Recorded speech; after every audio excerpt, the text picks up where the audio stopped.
Welcome back to the Reboot Show. I'm your host, Sally A Illingworth. Today, we're joined by three business and technology executives to unpack the challenges faced by councils in Australia and New Zealand, particularly as community demand grows for smart services which are affordable, safe, secure, and sustainable. Shrinking budgets, rapidly evolving customer expectations, and operating cost pressures are challenging asset management practices and forcing improvements to how decisions are made to ensure the optimisation of ratepayer-funded budgets and capital expenditure. Joining us today is Dr. Carla Boehl, Asset Management Strategy Advisor, who's currently serving in a managerial position at Fremantle Ports. Gavan Carroll, who is a Principal Customer Experience Solutions Consultant at Oracle, and Luke Stow, who has held various Chief Information Officer roles across Australia and is our resident technology panelist here on the Reboot Show. During this discussion, our panellists will share their perspectives on a range of factors which impact the effectiveness of local government services, including asset management, digitisation and digitalisation, data management, community management, customer experience, and integrated planning. Please use the Q&A box throughout this discussion to share any questions that you may have with our panellists. To get us started and set the scene for what is quite an extensive discussion, Luke, how would you summarise the challenges of digital transformation faced by councils, particularly when we consider the criticality of asset operations, expanding service responsibilities, increasing budget pressures, and growing community demand for investment into traditionally less important areas such as customer experience? It seems like there's a lot to consider. What are your views? Yeah, that's a great place to start the conversation, Sally, and thanks so much for such an important question and framing of it. Look, there is a bit to cover here. One of the key things I think in an important question is what's the definition of a customer for councils? When you look at today, it's a ratepayer. It can be a tourist, someone visiting the jurisdiction. It could be a client of the council that also is in that sort of B2B relationship. It could be employees, also third parties like utilities and telecommunications companies who have assets in the jurisdiction. The second thing is from a customer expectation point of view, what we're seeing is that there is such a demand on councils to compete with other organisations who are more digital and have better capabilities in servicing those customers. So, people want you to know who they are. They want to engage with you on important issues, and they want to do it in a way that is relevant for them, so via the channel that's important for them. Thirdly, I think broader accountabilities has to be stated. Councils have got now, and there's 537, I think, approximately in Australia. They currently manage around $350 billion of assets, of community assets. And these asset pools are expanding. So the broader accountabilities coming with now other assets that are coming into their jurisdiction, particularly as you see the emergence of 5G and all the capabilities that need to be put in place for 5G. As you know, 5G capabilities need to be in close proximity to each other. We've now got edge computing, which means data centers more regularly across networks. And so all of these things, still there's decisions being made whether they fit within council broader accountabilities or whether they are maintained by other third parties. But the problem being is they're still going to be in the council's jurisdictions. And then we haven't even touched on cyber security accountabilities and what that means for councils in terms of their assets and how they're going to make sure that security is top of mind. Fourthly, they've got the issue of legacy systems. Look, this is a common issue for businesses and government trying to make the leap into being able to service customers in a way that is in this digital era. But plenty of silos from an operational and legacy system point of view. Of course, that also goes for data as well. And then the fifth point is data availability. Open and reliable access to information and data, particularly for customers themselves, being able to look at things that they have put into the system themselves, as well as community data. Then from an employee wanting to access that data as well, that's a huge issue and challenge for councils. Sixth one is funding. So shrinking budgets, closest scrutiny by those who allocate budgets out, and the communities want to see more return on investment for the investments that are being made, particularly as they see their rates and services going up. Just the other day, I had a letter from my council, Gavan and Dr. Carla, which you'll be interested in, which was telling me that now they're only collecting my rubbish every second week instead of every week. So we're seeing services diminish, but costs still staying the same.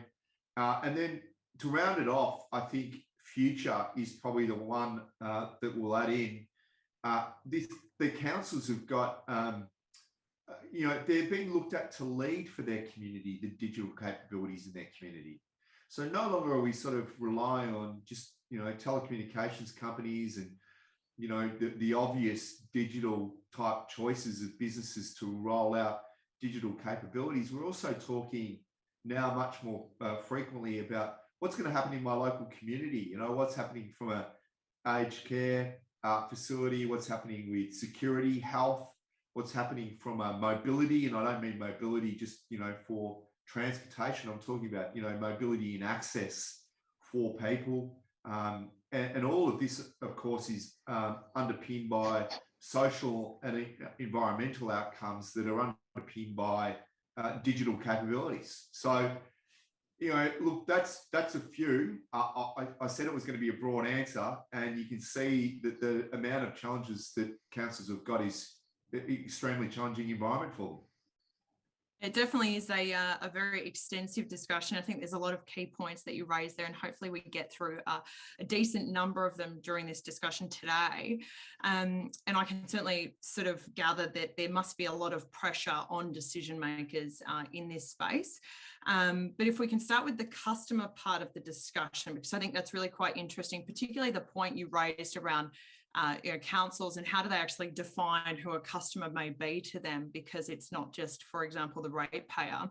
So if we think about the customer part of the discussion, also considering that customers are increasingly engaged and wanting to be a part of sustainability goals for society and environment, particularly in their local areas. Gavan, what are some of the key opportunities you see for councils to be able to not only improve customer experience, but simultaneously optimise cost to serve to ensure the best use of ratepayer funds? Yeah, great question, Sally, and thanks for having me. Great to be here. I think if we take the term digital transformation that was bandied about quite a lot a couple of years ago, and many organisations and lower councils were going down, and local councils were going down that path. And some were doing it and some weren't. But I think COVID really steamrolled all of us into digital transformation, because during COVID, I simply could not go in and visit a local council and pay a parking fine or register my pet. Now, I virtually had to jump on the phone. The phones got clogged. So people were progressively looking for online solutions. So the way we can improve CX and lower cost to serve is by a better online experience. And that takes many forms. It's not just about having a website. It's about having first-class knowledge and how I find things such as community activities, what's going on in local parks and so on. And the second part is to be able to automate our requests. And not just simple requests like registering a pet, complex requests. And the third part going into the future, well, not so much the future, but very much today, is being able to bring in digital assistants and chatbots and creating what we like to call this self-service ecosystem, where you have all those parts working together, your knowledge, your guided forms and your digital assistants, and having that same information across all of those channels. And what does this mean when you get it right? Well, I'll give you an example. We had a council not long ago who went live with request management for bins. Luke was talking about his bin situation. And what happened is as soon as we went live, 5 minutes later, a request came in for a new bin. And this was 11:30 at night. And that's incredible.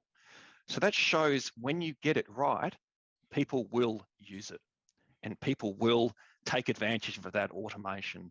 And lowering that cost to serve means that person is now fulfilling that bin request online, and they're not on the phone, and they're certainly not visiting.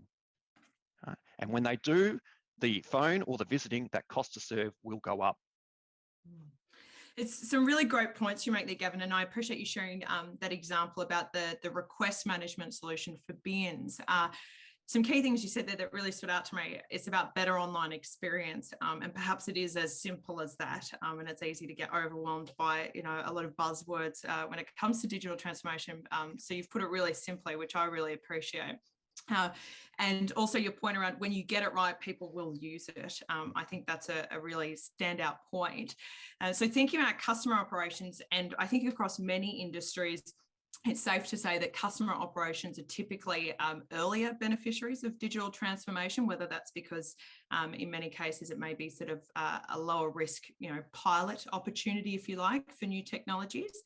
But if we think about the asset management part of the discussion, which you briefly mentioned earlier, Luke, there's also a wide range of opportunities to be able to modernise asset operations with the support of technology. So whether it's something more simple, such as getting field agents to use iPads, or something more advanced when we start to think about the future and combining IoT sensors and AI for digital twin capabilities. Dr. Carla, it'd be great to hear your views on the principles of asset management, given your extensive experience, and how do the principles of asset management change or don't change amid digital transformation? Thanks, Sally. Good question. So how the principles change or don't change?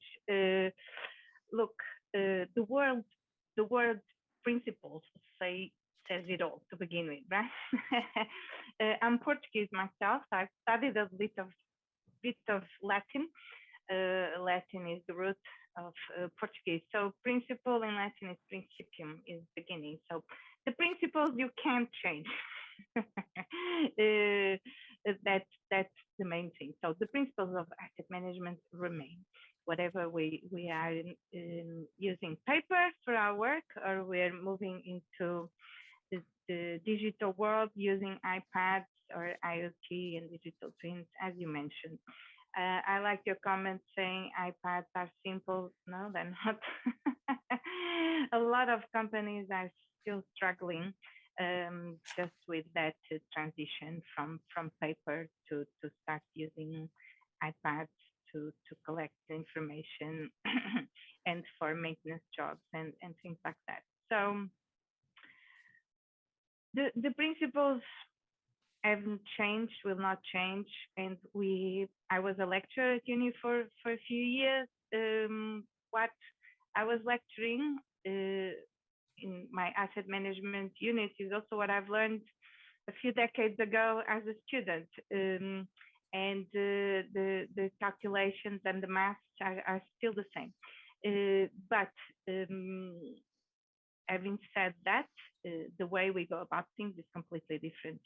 No one nowadays solves a problem or looks at a reliability calculation using a pencil and paper and calculating it using their own minds, right?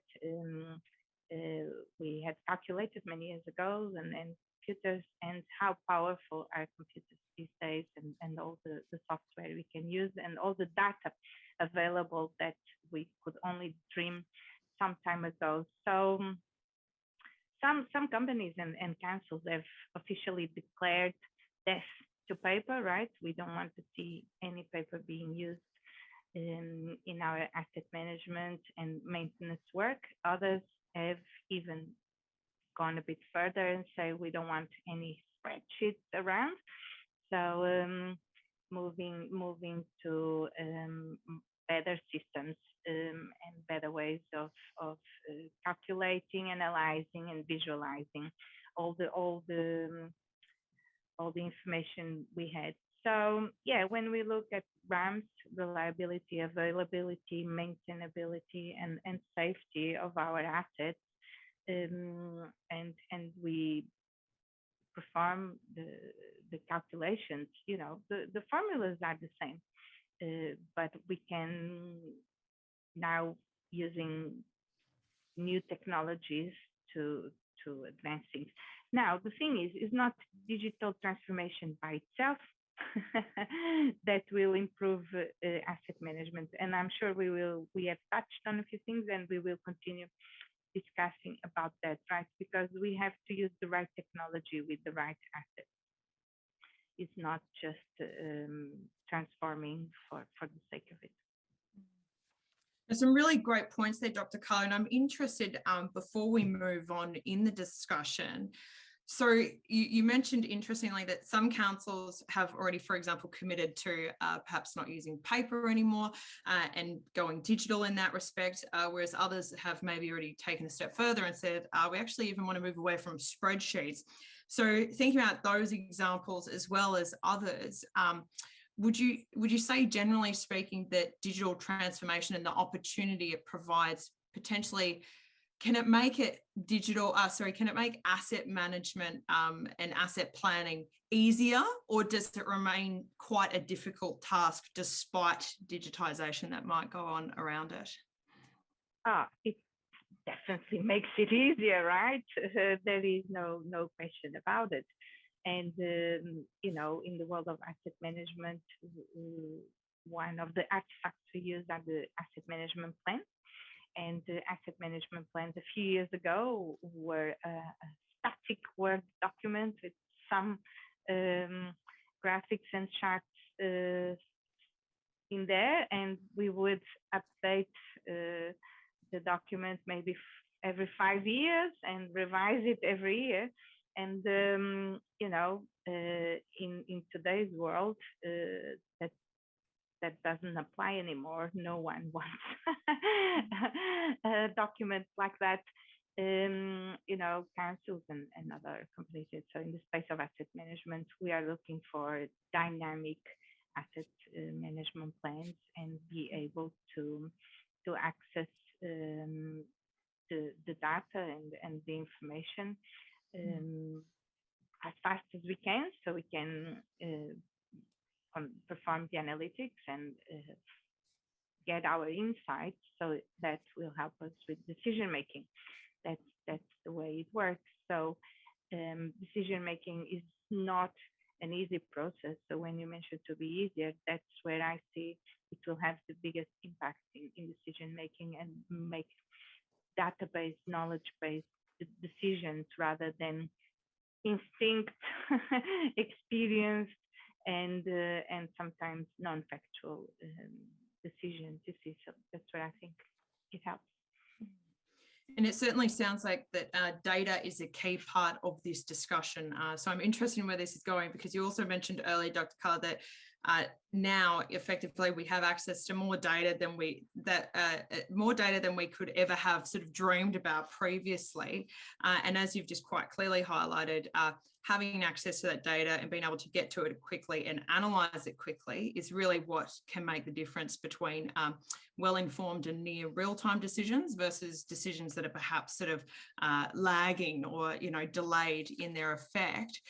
Luke, I'm interested to hear your perspectives based on what Dr. Carla and Gavan have shared. What are your views on the importance of integrated planning, particularly when we do start to think about data? Yeah, look, I've really enjoyed listening to Gavan and Dr. Carla talk, because I think, you know, this is a really key part. You know, silos, operational, besides paper, and love the analogy that's being used by Dr. Carla, besides paper and these manual sort of processes, silos operationally and data are really restrictive. You know, if there's legacy environment, it's spread out across multiple jurisdictions and locations, physical and logical, and operational people are sort of monitoring and keeping pieces of information to themselves and not sharing it across the organisation. So for me, this is really critical. Integrated planning data is so critical, is removing these silos. And so it starts with a common platform and a common data model. You know, such as Oracle's solution for councils. So from an integrated platform point of view and that perspective, and a common model for data and for all types of content and information, it's really important that we're talking about the same structure, which allows for advanced understanding of the council assets immediately. And then once, it doesn't matter if they're fixed or linear or if they're sensor-based, that is a fundamental then, because what happens is I now have a more effective and more efficient platform and insights. I love Dr. Carla's view, insight for decision making. Decision's hard enough in this modern era without having your hands tied by information coming across your table that's not complete. So I love that database decision. And Dr. Carla's not talking about getting a whole lot of databases here. She's saying making decisions based upon the insight that's being provided to you and that insight being accurate. And you can't get that, or you can't guarantee that, I should say, without it being a common source and a common platform. And this is where Oracle Solution for Council really kicks in, because it comes with that model. And I want to pick up on an example of where this helps integrated planning. So the example I'm going to use is an asset one, which is, you know, if you think about that database, then, and I think you called it, you were talking about setting up a virtual model, a digital twin, I think you called it, Dr. Carla and Sally, digital twin, which is a visualization of the asset. Now, I know that Oracle comes with a solution that has over 250 plus and counting already pre-designed visualizations that the council can basically plug into straight away. Now, that return on investment, that immediate return on investment, just provides the type of capability and the type of reporting that integrated planning requires, so that you've got really clear views on your assets immediately. And I think that just makes way for a durable digital experience for the employees and for any customers. And the other one that I'd say, not on the asset side, just to add a sort of this point, is, you know, that customer reference and property centralization as well. Gavan touched base on, you know, in terms of being able to provide all those different ecosystem components that come together to give the full experience. What that means is that, you know, you can be monetizing property assets, new property assets from a workflow point of view immediately, rather than trying to go through a manual workflow that's got all these manual interventions, relying on, you know, people shuffling paper from desk to desk. It's there in front of you. So for councils to get hold of this platform and be able to have this data model at their disposal, like Oracle Solution can provide to councils, that's going to be fundamentally game-changing for an integrated planning perspective for councils. And I particularly appreciate what you mentioned, Luke, throughout around, sort of as you remove data silos, you end up with an effective and efficient platform for decision making. I think that's a really key point. And Dr. Carla, just a little bit earlier, you were mentioning how that near real-time data analysis assists with informed decision making. And before we come back to you, Gavan, I'm interested to hear your views, Dr. Carla, on how the impact that data can have on optimizing an asset over the course of its life cycle, given many assets are, you know, they sort of need to see out many decades, if you like. So, you know, we're not making decisions for assets that only have a short lifespan. So, you know, what impact can data and data insight and prompt data analysis have on making the right decisions to make sure that an asset is optimized from beginning to end? Yeah, look, it's the ingredient for the dinner, right? If you don't have the ingredients, so that's the way I look at data. You know, we'll be starving, we won't have food because data is really what we need. Is and the ingredients for our work, right? So we have all the technical knowledge, and we know the formulas, and we know, but we need something to work with. So it's fundamental to have historical data, so particularly failure data, so we can examine and understand what has happened in the past, and that will help us to prevent the future. So all the life cycle analysis that we conduct as asset management professionals. So I think a lot of reliability, and a good reliability engineer will thrive on good data. If you don't have the data, what can you do, really, isn't it? So I think we have progressed. There has been a strong educational effort with the workforce and maintainers and so on, to encourage them to enter the information about the jobs that they do. So that was a big challenge, but I find nowadays maintainers and workforce in general are more willing and understand better why asset management and reliability engineers need that data, because really they can't do that work without doing that information. So yeah, so when we do proper analysis and we reach our availability targets and our assets are maintainable, life is much better, and then our assets are performing, we are performing, and the company is performing. You know, that's what we want to do.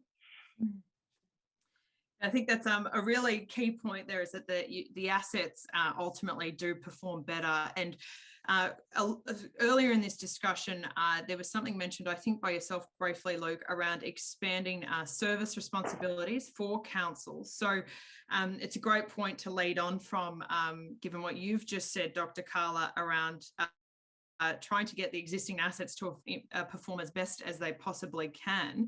Gavan, what are your views on how mature data management practices, including how data is analysed and visualised, can assist councils in Australia and New Zealand with making data-driven decisions for how best to provision new services that they may offer to communities?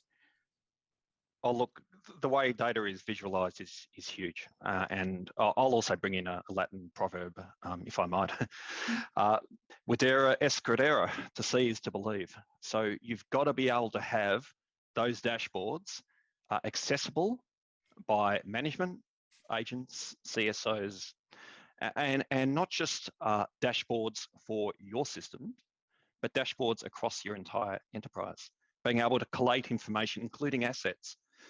So it might be simple as a case of a number of graffiti requests have come in. So bring up all the graffiti requests in that area of that suburb that we've had over the last month, and be able to look at it visually and make decisions as a business.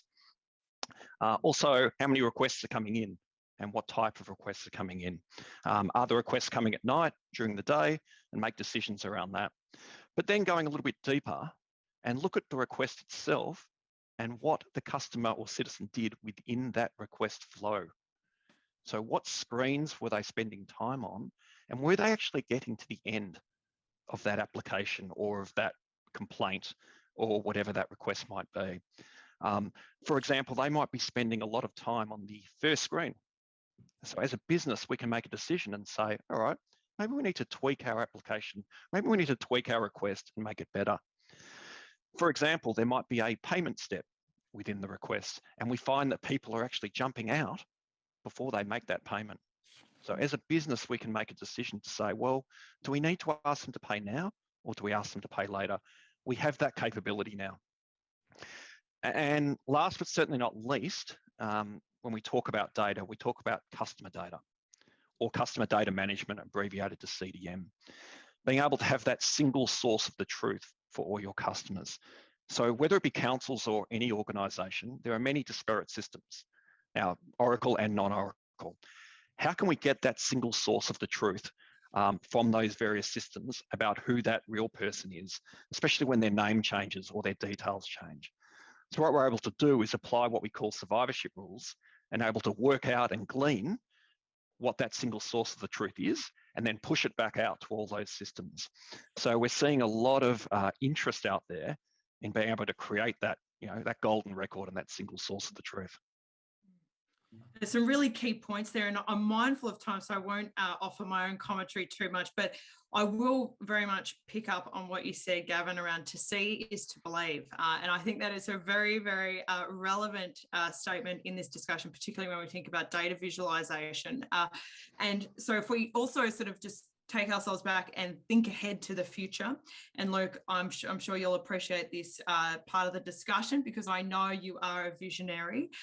So taking Gavan's words, to see is to believe. When you think about the council of the future, particularly one that operates effectively within a smart city or a smart community, what are some of the key features that come to mind for you? It's, I don't know any Latin, firstly, so I'm not going to try and compete with Dr. Carla and Gavan there. Look, I think when I sort of think about my life and my livelihood and the connection with council, it's all about people engagement for me, and that the services that I need for my home and that we enjoy in the community that it is around us, that we have easy access to information and we're able to engage with our local council in an easy and effective way. So I think that future has to include that. And I loved what Gavan said about is to see and believe as well, and the golden records. I think that's really quite key. And that only comes about from having this access to a common set of information and a common platform that can be used right across the council, and also engaged, with by the community. So this social environment, we know that's going to be bigger and broader in the future, and we know that people will want to have digital accessibility within their local area. I think the data availability that Dr. Carla and Gavan both spoke about from a asset management, customer and employee perspective is really big on the enjoyment of those people being able to do their jobs effectively and make the decisions they need to make. And then lastly, there's a broader set of accountabilities we talked about there. I can only see more assets coming under management for councils. And I think that they've got to, I love the point that Dr. Carla made about the principles, because for me, they don't change. It's quite right. Listen to the experts say that. And basically then saying, well, how are we going to get better at it then and more efficient? Well, we've got to use digital capabilities. We've got to be able to automate. We've got to be able to get that information to the people that need it when they need it. And then lastly, health and safety, health and security. We're seeing it more and more in Australia. It's important to keep your community healthy, and technologies to do that is going to help people live very independent lives, age, people with disability, children, all of us, and keep everyone secure. And I think, and that includes assets as well. And that's going to be really critical in the future model. There's some great points. And Dr. Carla, yourself, when you think about the future, particularly given some of the more emerging and not yet realised technologies, if you like, such as digital twin capabilities, so combining IoT sensors with artificial intelligence and the like, what do you see as the potential impact of some of these emerging technologies on asset management practices if we look sort of maybe 5-10 years ahead? Future is now. All these technologies already exist and being developed and are being deployed in different regions of the world. Now, it varies a lot, right? And some countries and some industries are very advanced and others are still grabbing. But yeah, we don't need to wait 5 to 10 years. These things are already happening. And for example, artificial intelligence, and I've had the opportunity to work in this space, it allows us, and using visualization as well, so combine artificial intelligence with visualization, it allows us to see certain trends that even doing all the work, we could not see, using artificial intelligence. And I can think of some examples, but it would take me a while to explain. We could see trends that we couldn't see before. And actually, when you finally see them, they were in our face, and we're like, how did we not see these?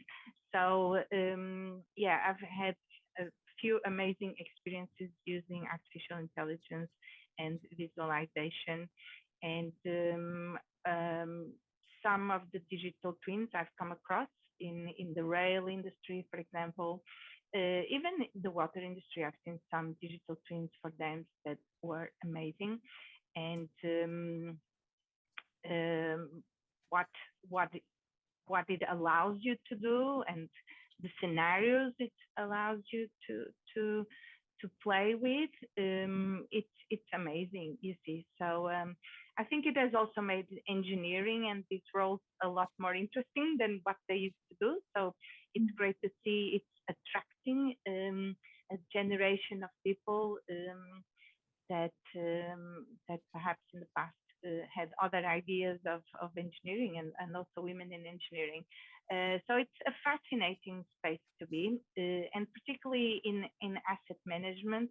Asset management has evolved a lot, and it's a lot more dynamic and interactive. And you know, Luke was mentioning the silos. That's so. In the past, we don't want to hear about. We want to see transparency. You know, the utopia is really the single source of truth. And you know, I speak. I'm an engineer. As engineers, let us work. Give us the data. Let us use the tools, and let us use the technology, because we all benefit from it. You know, for us, it's also job satisfaction. But at the end of the day, that will reduce costs, that will increase the life of the assets. Ultimately, it will benefit councils and ratepayers and everybody. So I'm very keen on all this. No, I appreciate that, and I think one of the things that you just shared, Dr. Carla, which is perhaps something that's not given as much attention as it should be given, is that you mentioned, for example, engineers, they want access to this data, they want to be able to use it. So there's quite an eagerness, particularly in sort of perhaps more up and coming, generations who are joining the workforce. They want to be able to work with this level of insight. So, you know, hopefully in many cases they can help to sort of drive and encourage transformation to take place where it's maybe not already taking place. Very mindful of time, but to Dr. Carla's point around the future being now, Gavan, it'd be great to hear your views before we wrap up on the benefits that can be gained by councils in Australia and New Zealand through digital transformation, especially when we think about their ability to be able to respond quickly to legislative changes as needed by reflecting rule changes in systems and across services. Yeah, this is something I'm passionate about and can talk for a long time about, so I'll try and keep it succinct. We live in a regulated world. So if you're in the financials industry, there's obviously APRA, and we've seen in the penalties that have gone on there when banks have got it wrong. We're talking billions globally. If we go into higher education, you've got TEXA, the Tertiary Education Quality and Standards Agency. But here in councils and local government, we have state legislation and in some cases federal legislation. What we have to be able to do is to take those rules that are set at a higher level, such as a state government, and as you mentioned, Sally, be able to expeditiously reflect them in our systems. Right? So effectively, our systems become a subset of what the regulators tell us. What we're able to do now is compile one central area, a source of the truth, if you could call it, of business rules, and have those rules shared by all of our systems, right, in one central repository. And a very simple analogy is a database. Now, we all know about databases, but they weren't always around. 30, 40 years ago, we didn't have databases. With business rules now, it's effectively a database of business rules where we can share that similar rule set across the enterprise. And it's also about complexity too. Right? Some of these rules are not for the faint-hearted, especially when we talk about things like building permits and planning permits and subdivisions. Now, how do I get my head around what that building permit actually means? And as I mentioned right back at the start, Often we'll get on the phone or we'll walk into the council, which sometimes we're not allowed to do. So what we're able to do then is reflect those rules in guided interviews, guided questionnaires, asking reflexive questions at the appropriate time of that interview to get that determination around what I'm trying to do. And what we're seeing is those rules reflect what the source is, which in many cases is legislation. So business rule adherence is very important because getting it wrong is only going to cause a lot more problems downstream because you've got to go and fix things up and redo. So by having correct business rule adherence in place, whatever the industry, you get it right and you get it right up front. It's a very key message and something that I'm confident most councils and every type of organisation hopefully strives for, but always easier said than done. So appreciate that strong message to close on, Gavan. And I'm going to take a word that particularly stood out from you earlier, Luke, around connection, because the overarching theme I certainly feel at the end of this conversation is this idea of connecting people, processes and systems through digital transformation in council organisations as well as other types of organisations. So that's my overarching takeaway from all three of you today. And thank you very much to all of you for joining us today for this discussion. I trust our audience have enjoyed this discussion as much as I have. We will be in touch with you to provide more information about this panel discussion and our panellists, and we look forward to seeing you on the next segment of the Reboot Show. Thank you.